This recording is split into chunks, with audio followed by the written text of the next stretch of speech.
like. So here's a question you just asked me. What's the question you asked? So the big question I think for any organization is how do they really ingrain experimentation within their culture? And that doesn't mean doing a couple of tests every now and then, but really have the mentality or the mindset of testing and validating every change that you make in the business. And give me an example of where a company is now and a place where you think they should be if they want to make a lot of growth and revenue. Like what are they doing now, like A, and where we take them, B? I think now companies are dabbling with it, so there's only a couple of functions within a company who are definitely experimenting.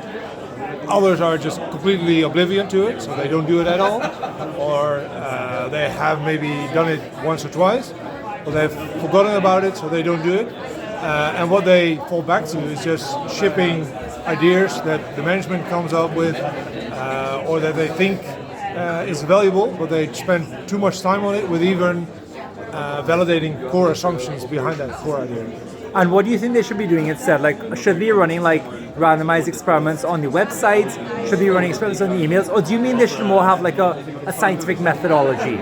Even if they were running experiments, they should be thinking in terms of experiments. Like, what experiments could they run?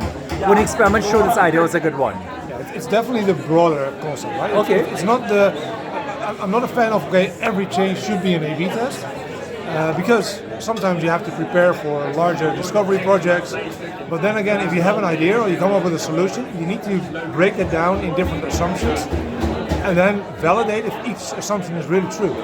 And that could be like a fake door test, right? It's not a what? A fake door test. A right? fake door you test? put something on a website and you observe how many people interact with that. So, for example, let's be very concrete. If you're a gym, right?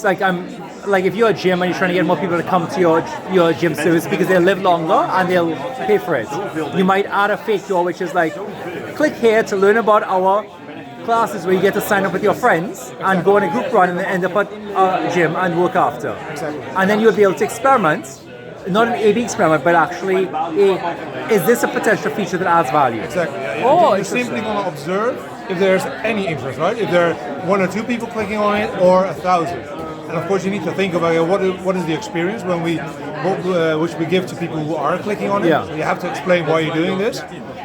So that's very important. You shouldn't persuade people to click on something and then don't give value. You have to give some value. Like they could sign up for a list. Sign up to hear about our new service where you can go on a run and then end your run at our yoga studio.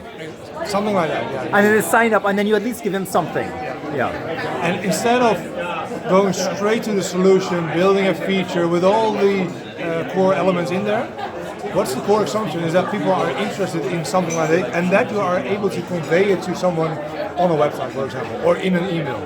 If you are not able to do that, then you can build the most fancy thing behind that, but that will never work. Here's what I like. Question. How should every new service start? It should start as an explanation in an email or a text or website telling someone what it is and experimenting to see does anyone even sign up? What questions do they ask? That's how every service should start. Why build a new way of having a gym, offer a service where people can come after a run club and work out unless people have said they want it? But that's not how businesses work. They tend to have management or someone, highest paid person's opinion, Hippo, decide, here's a good idea, let's go. Well, the funny thing is, businesses do work when they are small, right? The startup does work like this every time. They are always critically thinking, is this a core assumption? Is this true? Do we have evidence for this? And if so, then we can go and get some funding to build the whole experience. So I think when companies are small, they do have this mindset, but somehow they lose this when they grow. Oh my gosh, Kevin, that's brilliant. So everyone, what did you all take away from this? What would you all reshare on LinkedIn or Twitter or X with someone from this insight? What's one thing you're going to do differently after this message? Here's one. Actually, you go ahead. Well, I think first of all is break down each solution or idea that you're working on the core assumption that should be true for this to work, and then identify the most risky one. And then try to validate that. Right? If you're not able to do that, then question if you're working on the good things. So when you have a new idea for a feature in a product, for a service in your business or anything, or even just a new thing you want to try out at work, a new meeting format, ask yourself, for this idea to succeed, what are all the causal steps? What are the assumptions I'm making that have to be true for it to succeed? What's the most risky one? And how do you validate it? Are you doing a bunch of semi-structured interviews with people? Are you giving them a proposition? Like, explain to them by email, here's something that you can use as a new service, and seeing how many pick up on it. And I think what I would say as a scientist is that everyone can talk to someone. Everyone can validate. In the same way everyone can run. Can you run? I can. But we're not Usain Bolt. In my opinion, if companies were to bring in scientists, right?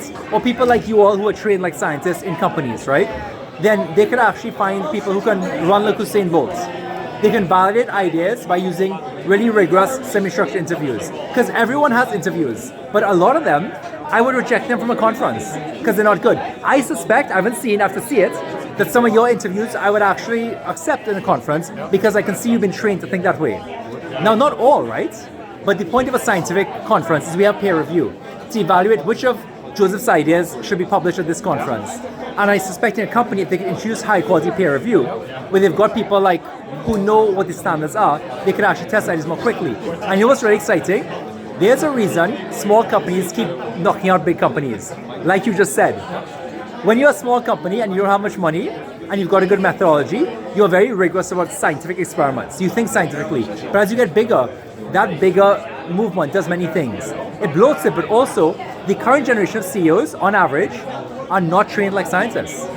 In the experimentation community like this one, people are trained a bit more to think scientifically.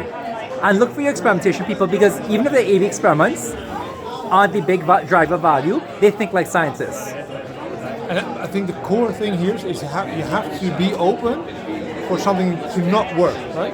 And that is what brings fear. That is dangerous because you would like to work on a fun project. Yeah. But if that's not delivering the value that you expect, what does it mean? Should you give have up? You have to be willing to do that. Yes. So everyone, this is more for everyone. What do you all take away from this? So I'll say it more slowly, everyone on LinkedIn. What do you all find interesting about this? Like, what's an excerpt you would share with someone else? What's one thing you do differently? Are you going to Google Kevin Anderson at Vista?